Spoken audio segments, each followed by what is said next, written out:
International cuisines tampok sa isang culinary showdown sa San Carlos City, Pangasinan. Tunghayan sa report. Nagpasiklaban sa galing sa pagluluto ang mga estudyante at kawani ng Pangasinan State University San Carlos City Campus.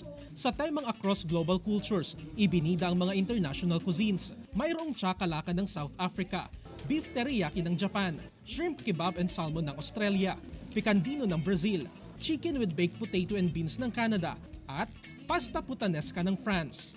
It's just a matter of uniting the dishes, familiarizing ourselves with the dishes, but this time with a twist. Ang lahat ng dish, nilagyan ng twist gamit ang ipinagmamalaking produkto ng San Carlos City, ang mangga.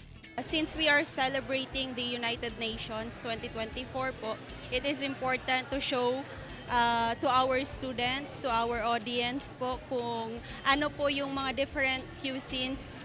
Layo ng aktibidad na maipakita ang mayamang kultura at tradisyon ng iba't ibang bansa. Gayon din ang pagpapakilala sa One Town One product ng lungsod. Pinapalagaan natin mabuti yung variety na meron tayo. Kasi ang variety natin is different from other varieties of mangoes, even outside San Carlos City. Bahagi ang aktibidad ng internationalization program ng pamantasan. Kasama si Daryl Peralta, Jarek Pasiliao, 1 North Central Luzon.